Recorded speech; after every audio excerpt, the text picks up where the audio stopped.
Hello everyone, welcome to Rubisco medical library. और आज के लेक्चर में जो टॉपिक अपन पढ़ने वाले हैं वो है क्लिनिकल एस्पेक्ट्स ऑफ न्यूप्लेसिया। देखिए, इसके अंदर तीन सब टॉपिक आते हैं। एक तो आता है क्लिनिकल इफेक्ट्स ऑफ ट्यूमर, इसके अलावा आता है ग्रेडिंग, स्टेजिंग और प्रोग्नोस्टिक फैक्टर्स ऑफ ट्यूमर, और इसके अलावा आता है पैथोलॉजिक डायग्नोसिस ऑफ ट्यूमर। तो तीनों ही सब टॉपिक्स के ऊपर एक एक लेक्चर अपलोड किया जाएगा। आज के लेक्चर में अपन बात करने वाले हैं clinical effects of tumour on host, कि ट्यूमर की वजह से होस्ट के ऊपर क्या क्या क्लिनिकल इफेक्ट्स देखने को मिलते हैं। ठीक है, अब देखिए, आज के लेक्चर में अपन बहुत सारे क्लिनिकल इफेक्ट्स की बात करेंगे, लेकिन जनरली एग्जाम में जो क्वेश्चन आता है वो पैरानियोप्लास्टिक सिंड्रोम के ऊपर आता है या फिर ट्यूमर लाइसिस सिंड्रोम के ऊपर कभी कभी क्वेश्चन बन सकता है। इन दो के ऊपर शॉर्ट नोट आपको आज के लेक्चर से देखने को मिल सकते हैं। ठीक है, चलिए, अब अगर अपन बात करें कि ट्यूमर के क्या क्या क्लिनिकल इफेक्ट्स हो सकते हैं, तो उसे अपन दो कैटेगरी में डिवाइड कर सकते हैं। एक तो होते हैं लोकल इफेक्ट्स, तो एक होते हैं सिस्टमिक इफेक्ट्स।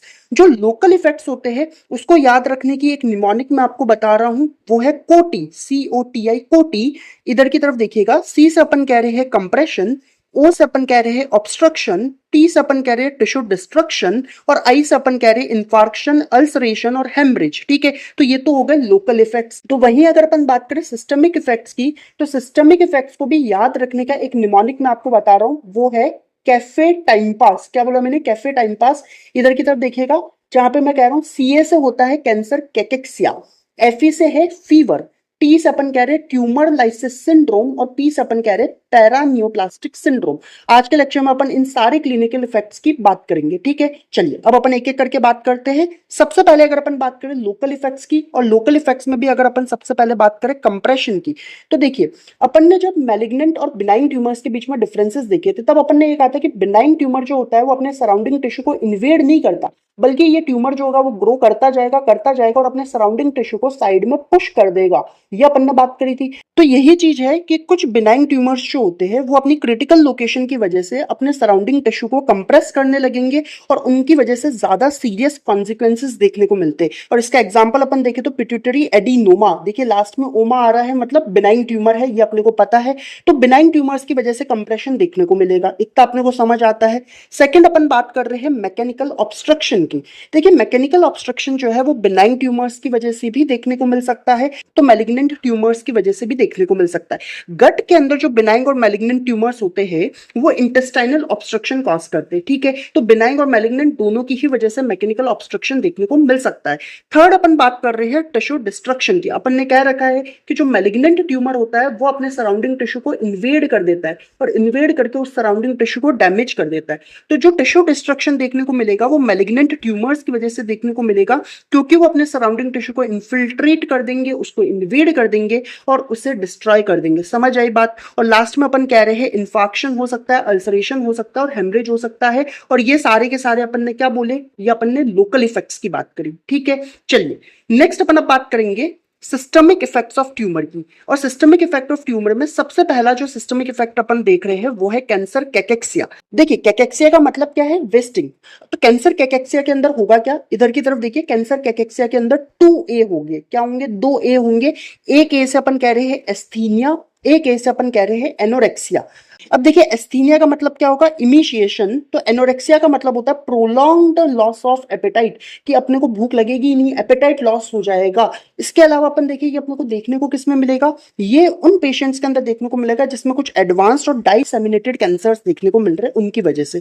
अब देखिए, इसके कॉजेस क्या क्या हो सकते हैं। तो एक तो हो सकता है कि TNF अल्फा, इंटरल्यूकिन 1 और इंटरफेरोन गामा जैसे जो साइटोकाइंस है वो एक इंपॉर्टेंट रोल प्ले करते हैं कैंसर कैकेक्सिया के अंदर। इसके अलावा अपन कह रहे हैं नेक्रोसिस हो गया, अल्सरेशन हो गया, हेमरेज हो गया, infection, malabsorption, anxiety, pain, insomnia, hypermetabolism, pyrexia यानी कि फीवर वगैरह जो है वो भी इंपॉर्टेंट रोल प्ले करते हैं। और इन सब की वजह से भी कैंसर कैकेक्सिया हो सकता है। मतलब क्या है कि भाई पेशेंट को कैंसर हो रखा है और साथ में इनमें से कोई कंडीशन देखने को मिल जाए तो उसकी वजह से क्या होगा? कैंसर कैकेक्सिया होगा। मतलब इनिशिएशन देखने को मिलेगा और साथ में एपेटाइट लॉस भी देखने को मिलेगा। समझ आई बात? और इसके अलावा TNF अल्फा, इंटरल्यूकिन 1 और इंटरफेरोन गामा जैसे साइटोकाइंस भी इंपॉर्टेंट रोल प्ले करते। तो ये अपन ने बात करी कैंसर कैकेक्सिया की। नेक्स्ट अपन अब बात करेंगे फीवर की, और फीवर में भी अपन बात कर रहे हैं फीवर ऑफ अननोन ओरिजिन, या अपन उसे कह रहे हैं पायरेक्सिया ऑफ अननोन ओरिजिन। और इसके बारे में डिटेल में आप माइक्रोबायोलॉजी के अंदर पढ़ेंगे, वहां पे पूरा एक टॉपिक है फीवर ऑफ अननोन ओरिजिन के ऊपर। तो अब देखिए नाम से ही पता चल रहा है कि फीवर ऑफ अननोन ओरिजिन मतलब इसका ओरिजिन अपने को नहीं पता, यानी कि इसका जो एग्जैक्ट मैकेनिज्म है वो अपने को नहीं पता। लेकिन एक थ्योरी ये है कि जो कैंसर सेल्स होती है हो सकता है कि खुद ही पायरोजेंस यानी कि पायरेक्सिया कॉजिंग एजेंट यानी कि फीवर कॉजिंग एजेंट्स को प्रोड्यूस करती हो, उन्हें रिलीज करती हो, एक थ्योरी ये कहती है, ठीक है। और उसकी वजह से हो सकता है कि फीवर देखने को मिलता हो, ठीक है। इसके अलावा अपन कह रहे हैं कि अपने को किसमें देखने को मिलेगा, तो हॉचकिन डिजीज के अंदर फीवर देखने को मिल सकता है, एडिनोकार्सिनोमा किडनी के अंदर अपने को है ना फीवर देखने को मिल सकता है, तो ऑस्टियोजेनिक सार्कोमा, और इसके अलावा भी बहुत से ट्यूमर्स हो सकते हैं जिसके अंदर फीवर ऑफ अननोन ओरिजिन देखने को मिल सकता है, ठीक है। इसके अलावा देखिए नेक्स्ट जो टॉपिक अपन देख रहे हैं वो है ट्यूमर लाइसिस सिंड्रोम। इसके ऊपर एग्जाम में शॉर्ट नोट बन सकता है। और देखिए इस टर्म को ही अगर अपन ब्रेक करें तो ट्यूमर लाइसिस सिंड्रोम का मतलब है कि ट्यूमर सेल्स का लाइसिस होगा, मतलब ट्यूमर सेल्स का डिस्ट्रक्शन होगा। तो जो ट्यूमर लाइसिस सिंड्रोम हो रहा है वो किस वजह से हो रहा है, एक्सटेंसिव डिस्ट्रक्शन की वजह से हो रहा है रैपिडली प्रोलिफरेटिंग ट्यूमर सेल्स के, कि रैपिडली प्रोलिफरेटिंग ट्यूमर सेल्स का एक्सटेंसिव डिस्ट्रक्शन होगा जिसकी वजह से ट्यूमर लाइसिस सिंड्रोम देखने को मिलेगा। इतना अपने को समझ आता है। अब देखिए इसके अलावा अगर अपन बात करें कि ट्यूमर लाइसिस सिंड्रोम के अंदर क्या क्या देखने को मिलेगा, तो it will be characterised by hyperuricaemia, hyperkalaemia, hyperphosphataemia and hypocalcaemia. मतलब क्या है वो समझिए। हाइपर यूरिसीमिया का मतलब है यूरिक एसिड ज्यादा होगा, हाइपरकैलीमिया का मतलब है पोटेशियम ज्यादा होगा, हाइपरफॉस्फेटीमिया का मतलब है फॉस्फेट ग्रुप जो होगा वो ज्यादा होगा, और हाइपोकैल्सीमिया का मतलब है कैल्शियम जो है वो कम होगा। तो याद कैसे रखें, यूपीपीसी, यूपीपीसी ऊपर के तीन जो है वो तो ज्यादा होंगे और नीचे वाला जो है वो कम होगा। और इन सब की वजह से क्या होगा, एसिडोसिस की कंडीशन देखने को मिलेगी और रीनल फेलियर देखने को मिलेगा। समझ आई बात। इसके अलावा देखिए अपन कह रही है अपने को किसमें देखने को मिलेगा, तो ये बर्किट लिम्फोमा के अंदर देखने को मिल सकता है, एक्यूट लिम्फोब्लास्टिक ल्यूकेमिया में देखने को मिल सकता है, तो क्रॉनिक लिम्फोब्लास्टिक ल्यूकेमिया में भी देखने को मिल सकता है। तो कुछ अपन कह सकते हैं अनकॉमनली सॉलिड ट्यूमर्स के अंदर भी देखने को मिल सकता है। याद कैसे रखे, एबीसी याद रख लो।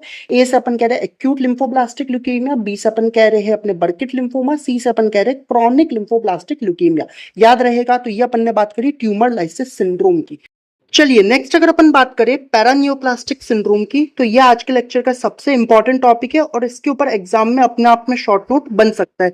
अब देखिए पैरानियोप्लास्टिक सिंड्रोम होता क्या है, तो इसकी डेफिनेशन आपको वर्ड टू वर्ड याद रखनी है, एग्जैक्ट यही डेफिनेशन याद रखनी है कि पैरानियोप्लास्टिक सिंड्रोम जो है वो कुछ ऐसी ग्रुप ऑफ कंडीशन होती है जो कि एडवांस्ड कैंसर के पेशेंट्स के अंदर देखने को मिलती है, जिन्हें न तो अपन ट्यूमर के स्प्रेड से एक्सप्लेन कर सकते हैं, यानी कि न तो ट्यूमर के डायरेक्ट स्प्रेड से एक्सप्लेन कर सकते हैं और ना ही ट्यूमर के डिस्टेंस स्प्रेड से एक्सप्लेन कर सकते हैं, और ना ही अपन उन्हें एक्सप्लेन कर सकते हैं by the usual hormone elaboration by the tissue of origin of tumour. In simple terms अगर अपन बोले तो ये कुछ ऐसी कंडीशन होगी जिन्हें ट्यूमर मास या फिर ट्यूमर का जो स्प्रेड होगा, यानी कि चाहे फिर वो डायरेक्ट स्प्रेड हो रहा हो या फिर मेटास्टेसिस हो रहा हो, वो इन कंडीशन को डायरेक्टली कॉज नहीं करते हैं। इन कंडीशन को अपन पैरानियोप्लास्टिक सिंड्रोम कहते हैं, ठीक है। अब देखिए ये कंडीशन जो है वो एडवांस्ड कैंसर के 10 to 15% पेशेंट के अंदर देखने को मिलती है, और ये अपन कह रहे हैं कि रेयर केसेस के अंदर लेटेंट कैंसर का अर्लीस्ट मैनिफेस्टेशन हो सकते हैं, यानी कि जो पीएनएस यानी कि जो पैरानियोप्लास्टिक सिंड्रोम है वो रेयर केसेस में लेटेंट कैंसर का अर्लीस्ट मैनिफेस्टेशन हो सकते हैं। ये आपको याद रखना है, ये एमसीक्यू बन सकता है, ठीक है। चलिए अब देखिए यहाँ पे है ना एक टेबल दे रखी है पैरानियोप्लास्टिक सिंड्रोम की, और ये टेबल आपको याद रखनी है, इंपॉर्टेंट है। एग्जाम में अगर क्वेश्चन आता है तो इस टेबल के ही आपको मार्क्स मिलेंगे। लेकिन अब देखिए बहुत सारे सिंड्रोम्स दे रखे, इनको याद कैसे रखेंगे, तो इसका एक निमोनिक मैं आपको दे रहा हूं, वो है every new oncologist has got really clinical abilities. जहां पे एवरी से अपन कह रहे हैं एंडोक्राइन सिंड्रोम्स, न्यू से अपन कह रहे हैं न्यूरोमस्कुलर सिंड्रोम्स, ऑन्कोलॉजिस्ट से अपन कह रहे हैं osseous joint and soft tissue syndromes, हैज से अपन कह रहे हैं haematologic and vascular syndromes, haematologic and vascular syndromes, गॉट से अपन कह रहे gastro intestinal syndrome, really say अपन कह रहे रीनल सिंड्रोम्स, क्लिनिकल से अपन कह रहे क्यूटेनियस सिंड्रोम, तो एबिलिटीज से अपन कह रहे अमाइलोडोसिस। अब एक एक करके अपन इन सिंड्रोम्स के बारे में देखते हैं। देखिए सबसे पहले अगर अपन बात करें एंडोक्राइन सिंड्रोम्स की, तो एंडोक्राइन सिंड्रोम्स के अंदर एक तो आता है हाइपर कैल्सीमिया, यानी कि कैल्शियम का लेवल ज्यादा होगा, तो एक आएगा हाइपोग्लाइसीमिया, यानी कि ग्लूकोज का लेवल जो है, ब्लड ग्लूकोज लेवल जो है वो कम होगा। इसके अलावा एक आता है कशिंग सिंड्रोम, इसके अलावा एक आता है एक्टोपिक एडीएच यानी कि एंटी डायूरेटिक हार्मोन, तो एक आएगा एक्टोपिक एचसीजी यानी कि ह्यूमन कोरियोनिक गोनेडोट्रोपिन। अब देखिए ये कंडीशन अपने को किन कैंसर में देखने को मिलेगी, किन अंडरलाइन कैंसर्स में देखने को मिलेगी और उसका मैकेनिज्म क्या होगा वो अपन समझते हैं। देखिए सबसे पहले अगर अपन बात करें हाइपर कैल्सीमिया की, तो हाइपर कैल्सीमिया जो है वो अपने को लंग कैंसर, उसमें भी अपन कह सकते हैं स्क्वेमस सेल कार्सिनोमा के अंदर देखने को मिल सकता है, किडनी कैंसर के अंदर देखने को मिल सकता है, तो ब्रेस्ट कार्सिनोमा में भी देखने को मिल सकता है। और जब वो इन कैंसर्स में देखने को मिलेगा, यानी कि हाइपर कैल्सीमिया की कंडीशन अगर इन कैंसर्स में देखने को मिलेगी, तो जो अंडरलाइन मैकेनिज्म होगा वो होगा पैरेथॉर्मोन लाइक प्रोटीन जो है वो ज्यादा बनेगा, उसकी वजह से अपने को ये कंडीशन देखने को मिलेगी। उसके अलावा ये जो हाइपर कैल्सीमिया की कंडीशन है वो adult T cell leukaemia lymphoma में भी देखने को मिल सकती है, लेकिन जब adult T cell leukaemia lymphoma में देखने को मिलेगी तब विटामिन डी जो है वो ज्यादा होगा और उसकी वजह से हाइपर कैल्सीमिया ज्यादा देखने को मिलेगा। ठीक है, वहीं अगर अपन बात करें कशिंग सिंड्रोम की, तो कशिंग सिंड्रोम का अंडरलाइन कैंसर जो होगा वो अपन कह सकते हैं स्मॉल सेल लंग कार्सिनोमा हो सकता है, कार्सिनोइड हो सकता है, इसके अलावा islet cell tumour of pancreas हो सकता है। और इसका मैकेनिज्म क्या होगा कि जो एसीटीएच यानी कि एड्रीनोकॉर्टिकोट्रोपिक हार्मोन या एड्रीनोकॉर्टिकोट्रोपिक हार्मोन लाइक सब्सटेंस जो है उसका प्रोडक्शन ज्यादा होगा, जिसकी वजह से कशिंग सिंड्रोम अपने को इंडियन ट्यूमर्स में देखने को मिलेगा। वहीं अगर अपन बात करें एक्टोपिक एडीएच यानी कि एंटी डायूरेटिक हार्मोन की, और अपने को पता है एंटी डायूरेटिक हार्मोन को वेसोप्रेसिन भी कहा जाता है, और ये कंडीशन अपने को देखने को मिलेगी स्मॉल सेल लंग कार्सिनोमा के अंदर और इसके अलावा कार्सिनोइड ट्यूमर के अंदर। और इसका मैकेनिज्म क्या होगा कि एडीएच और जो वेसोप्रेसिन है वो ज्यादा बनेगा। इसके अलावा अपन बात करें हाइपोग्लाइसीमिया यानी कि ब्लड ग्लूकोज लेवल कम हो रहा है, ये अपने को देखने को मिलेगा एक तो फाइब्रोसार्कोमा के अंदर, इसके अलावा अपन कह रहे हैं हिमेंजियोपेरिसाइटोमा के अंदर, और इसके अलावा हिपेटोसेल्युलर कार्सिनोमा के अंदर। और इसका मैकेनिज्म क्या होगा कि आईजीएफ टू क्या है, इंसुलिन ग्रोथ फैक्टर 2 जो है इसका प्रोडक्शन होगा, और इंसुलिन ग्रोथ फैक्टर 2 का अगर प्रोडक्शन होगा इसका मतलब है कि ब्लड ग्लूकोज लेवल जो है वो कम होंगे। ठीक है, इसके अलावा अगर अपन बात करें एक्टोपिक एससीजी की, तो ये एक्टोपिक एससीजी की कंडीशन अपने को एम्ब्रियोनल कार्सिनोमा टेस्टिस के अंदर देखने को मिल सकती है, इसके अलावा एक्स्ट्रा गोनेडल जर्मिनोमास के अंदर देखने को मिल सकती है। और इसका मैकेनिज्म क्या होगा, एक तो अपन कहेंगे इंटेक्ट एससीजी या फिर अपन कहेंगे अल्फा और बीटा सब यूनिट्स। बहुत ज्यादा डिटेल में आपको मैकेनिज्म जानने की जरूरत नहीं है, जो चीज लिखी हुई है वो याद रह जाए वो भी बहुत है। ठीक है, तो ये तो अपन ने बात करी एंडोक्राइन सिंड्रोम्स की। नेक्स्ट अपन बात करेंगे हिमेटोलॉजिक सिंड्रोम्स की। देखिए हिमेटोलॉजिक सिंड्रोम्स के अंदर एक तो आता है एरिथ्रोसाइटोसिस, एक आता है ग्रेन्युलोसाइटोसिस, और एक अपन कह रहे हैं ल्यूकेमोइड रिएक्शन, इसके अलावा आता है थ्रोम्बोसाइटोसिस। ठीक है, इसके अलावा इयोसिनोफिलिया, डीआईसी यानी कि डाइसेमिनेटेड इंट्रावेस्कुलर कोएगुलोपैथी और एनीमिया की कंडीशन देखने को मिलेगी। बात करते हैं इनकी भी। एरिथ्रोसाइटोसिस जो है वो अपने को किस कैंसर में देखने को मिलेगा, तो रीनल सेल कार्सिनोमा के अंदर, हिपेटोसेल्युलर कार्सिनोमा के अंदर और सीएनएस ट्यूमर्स के अंदर। और इसका अंडरलाइन मैकेनिज्म क्या होगा, तो एरिथ्रोपोइटिन जो है वो ज्यादा बनेगा, उसकी वजह से ऐसा होगा। तो ग्रेन्युलोसाइटोसिस और ल्यूकेमोइड रिएक्शन जो है वो सॉलिड ट्यूमर्स के अंदर देखने को मिलेगा, और इसका मैकेनिज्म है कि ग्रेन्युलोसाइट कॉलोनी स्टिमुलेटिंग फैक्टर ज्यादा बनेगा या फिर granulocyte macrophage colony stimulating factor जो होगा वो ज्यादा बनेगा, उसकी वजह से ऐसा होगा। अब देखिए ये चीज आपको रटने की ही जरूरत है यहाँ पे, तो क्यों, क्योंकि जब अपन हिमेटोलॉजी पढ़ेंगे तो ये सारी चीजें दोबारा आएगी, एरिथ्रोपोइटिन का रोल आएगा, इन फैक्टर्स का रोल आएगा, तब आपको बेहतर समझ आएगा। तो अब भी सिर्फ आप याद रखने की कोशिश करें, जितना आपको याद रह रहा है मोर देन सफिशिएंट होगा। ठीक है, वहीं अगर अपन बात करें थ्रोम्बोसाइटोसिस की, तो थ्रोम्बोसाइटोसिस अपने को लंग कार्सिनोमा के अंदर देखने को मिलेगा, जीआई ट्रैक्ट के कैंसर में देखने को मिलेगा। और मैकेनिज्म क्या होगा कि थ्रोम्बोपोइटिन ज्यादा बनेगा और इंटरल्यूकिन 6 ज्यादा बनेगा। ठीक है, तो वहीं अगर अपन इयोसिनोफिलिया की बात करें तो इयोसिनोफिलिया अपने को ल्यूकेमियास और लिम्फोमास में देखने को मिलेगा, और इसका अंडरलाइन मैकेनिज्म होगा इंटरल्यूकिन 5 जो होगा वो ज्यादा बनेगा। वहीं अगर अपन बात करें डीआईसी की, तो डीआईसी जो है वो अपने को एडवांस्ड विसरल कैंसर्स के अंदर देखने को मिलता है, और बहुत से फैक्टर्स की वजह से ये कंडीशन हो सकती है। तो वहीं अगर अपन बात करें अनीमिया की, तो अनीमिया जो है ना वो एडवांस्ड कैंसर्स में देखने को मिल सकता है। ठीक है, पर एडवांस्ड कैंसर्स में जो अपने को अनीमिया देखने को मिलेगा वो नॉर्मोसिटिक नॉर्मोक्रोमिक टाइप का होगा। कैसा, नॉर्मोसिटिक नॉर्मोक्रोमिक टाइप टाइप का होगा, तो वहीं अपन देखें बी सेल लिम्फोमास में भी अनीमिया देखने को मिल सकता है। और बी सेल लिम्फोमास के अंदर अनीमिया जो होगा वो ऑटो इम्यून हिमोलिटिक अनीमिया देखने को मिलेगा, और ये भी मल्टीपल फैक्टर्स की वजह से हो सकता है। याद रखिएगा कि दो कंडीशंस में अपने को अनीमिया देखने को मिल रहा है। एक तो अपन कह रहे हैं अनीमिया जो कि एडवांस्ड कैंसर में देखने को मिल रहा है, जो कि अपन कह रहे हैं नॉर्मोसिटिक नॉर्मोक्रोमिक होगा। क्यों? क्योंकि ये अनीमिया ऑफ क्रॉनिक डिजीज होता है। ये सब अपन हिमेटोलॉजी में देखेंगे, ठीक है। नेक्स्ट अपन बात करते हैं वेस्कुलर सिंड्रोम की।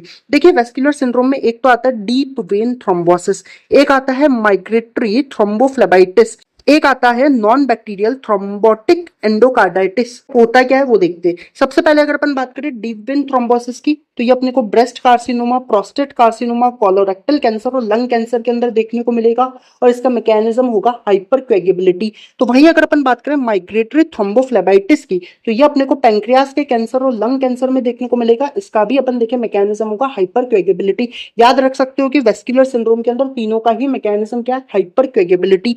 तो वहीं नॉन बैक्टीरियल थ्रोम्बोटिक एंडोकार्डाइटिस जो है वो एडवांस्ड कैंसर में देखने को मिलेगा। मैकेनिज्म अगेन अपन कहेंगे हाइपरकोएगुलेबिलिटी। अब देखिए यहाँ पे एक टर्म दे रखी है जो कि है ट्रोसाउ सिंड्रोम। ये ट्रोसाउ सिंड्रोम क्या होता है? ट्रोसाउ सिंड्रोम का मतलब है कि जो विसरल कैंसर्स होते हैं उसमें भी अपन देखें कि जो पैंक्रियाज और जो लंग का कैंसर होता है ना, इनके साथ में अगर अपने को थ्रोम्बोफ्लेबाइटिस की कंडीशन भी देखने को मिलती है, यानी कि इनके कैंसर के साथ में थ्रोम्बोफ्लेबाइटिस की भी अगर कंडीशन देखने को मिलती है, इसे अपन कहते हैं ट्रोसाउ सिंड्रोम। याद रखिएगा ये एक एमसीक्यू पॉइंट बन सकता है, ठीक है। नेक्स्ट अपन बात करते हैं ऑसियस जॉइंट और सॉफ्ट टिश्यू के सिंड्रोम की। इसमें एक तो आता है हाइपरट्रॉफिक ऑस्टियोआर्थ्रोपैथी, एक आता है क्लबिंग ऑफ फिंगर, एक आता है ऑन्कोजेनिक ऑस्टियोमलेशिया। तो देखिए जो ऊपर वाले दो हैं, यानी कि जो अपन कह रहे हैं हाइपरट्रॉफिक ऑस्टियोआर्थ्रोपैथी और क्लबिंग ऑफ फिंगर्स, दोनों ही अपन देखें लंग कैंसर में देखने को मिलेगा, और दोनों का ही मैकेनिज्म अननोन है। तो वहीं जो ऑन्कोजेनिक ऑस्टियोमलेशिया होगा वो अपने को बिनाइन मीजेनकाइमल ट्यूमर्स के अंदर देखने को मिलता है, और इसका जो मैकेनिज्म है वो है कि सीरम फास्फोरस जो है वो कम हो जाता है, ठीक है। चलिए नेक्स्ट अपन बात करेंगे न्यूरोमस्कुलर सिंड्रोम्स की। और न्यूरोमस्कुलर सिंड्रोम में एक तो आता है पेरिफेरल न्यूरोपैथी, तो एक आता है माइएस्थीनिया ग्रेविस। देखिए जो पेरिफेरल न्यूरोपैथी है वो लंग कैंसर में देखने को मिल सकता है, तो ब्रेस्ट कैंसर में देखने को मिल सकता है। तो माइएस्थीनिया ग्रेविस भी लंग कैंसर के अंदर और थाइमोमा में देखने को मिल सकता है, और दोनों का ही मैकेनिज्म इम्यूनोलॉजिक होगा। आपको याद रखना है कि न्यूरोमस्कुलर सिंड्रोम के अंदर जो दो कंडीशन है उसका मैकेनिज्म इम्यूनोलॉजिक है, ठीक है। नेक्स्ट बात करेंगे अपन क्यूटेनियस सिंड्रोम की। क्यूटेनियस सिंड्रोम को आप एएससी करके याद रख सकते हो। ए से अपन कह रहे हैं एक्यांथोसिस नाइग्रिकेंस, एस से अपन कह रहे हैं सेबरोहिक डर्मेटाइटिस, ई से अपन कह रहे हैं एक्सफोलिएटिव डर्मेटाइटिस। अब देखिए कि जो एक्यांथोसिस नाइग्रिकेंस है वो स्टमक कैंसर के अंदर देखने को मिल सकता है, लार्ज बॉवल के कैंसर के अंदर देखने को मिल सकता है, तो लंग कैंसर में देखने को मिल सकता है। तो सेबरिक डर्मेटाइटिस जो है वो अपने को बॉवल कैंसर के अंदर देखने को मिल सकता है। तो एक्सफोलिएटिव डर्मेटाइटिस लिम्फोमास में देखने को मिल सकता है, और इनका भी मैकेनिज्म अपन देखें तो इम्यूनोलॉजिक है, कि न्यूरोमस्कुलर सिंड्रोम में भी इम्यूनोलॉजिक मैकेनिज्म और क्यूटेनियस सिंड्रोम्स में भी इम्यूनोलॉजिक मैकेनिज्म, ठीक है। नेक्स्ट अपन बात कर रहे हैं रीनल सिंड्रोम की। रीनल सिंड्रोम में नेफ्रोटिक सिंड्रोम आता है, और नेफ्रोटिक सिंड्रोम एडवांस्ड कैंसर्स में देखने को मिलेगा, और इसका मैकेनिज्म होगा रीनल वेन थ्रोम्बोसिस और सिस्टमिक अमाइलोइडोसिस। नेक्स्ट अपन बात कर रहे हैं गैस्ट्रोइंटेस्टाइनल सिंड्रोम की, और इसके अंदर माल एब्जॉर्प्शन आता है, और ये माल एब्जॉर्प्शन अपने को स्मॉल बाउल के लिम्फोमा के अंदर देखने को मिल सकता है, और इसका मैकेनिज्म होगा हाइपोएल्बुमिनीमिया, यानी कि एल्बुमिन के लेवल्स होंगे वो कम हो जाएंगे। और लास्ट अपन बात कर रहे हैं अमाइलोइडोसिस की, जिसके अंदर प्राइमरी अमाइलोइडोसिस भी देखने को मिल सकता है, तो सेकेंडरी अमाइलोइडोसिस भी देखने को मिल सकता है। जो प्राइमरी अमाइलोइडोसिस होगा वो मल्टीपल माइलोमा के अंदर देखने को मिलेगा, वहीं सेकेंडरी अमाइलोइडोसिस जो है वो किडनी के कैंसर के अंदर, लिम्फोमा के अंदर और सॉलिड ट्यूमर्स में देखने को मिल सकता है। अब देखिए कि इनका मैकेनिज्म क्या होगा। तो जो प्राइमरी अमाइलोइडोसिस वाली कंडीशन है उसका मैकेनिज्म इम्यूनोलॉजिक होगा, और अपने को पता है कि प्राइमरी अमाइलोइडोसिस के अंदर एल अमाइलोइड प्रोटीन देखने को मिलता है, ये अपन ऑलरेडी अमाइलोइडोसिस के लेक्चर में समझ चुके हैं। तो वहीं सेकेंडरी अमाइलोइडोसिस के अंदर ए प्रोटीन देखने को मिलेगा, ये भी अपने को पता है। तो ये अपन ने पूरी इस टेबल को देखा, आपको याद ही करना पड़ेगा और कोई ऑप्शन नहीं है क्योंकि इंपॉर्टेंट टेबल है। तो आप थोड़ा थोड़ा करके याद करने की कोशिश करिएगा, आपको याद हो जाएगा, ठीक है। So guys, that was all about today's lecture. If you found this lecture useful and helpful, then do like, share and subscribe the channel, and thank you for watching.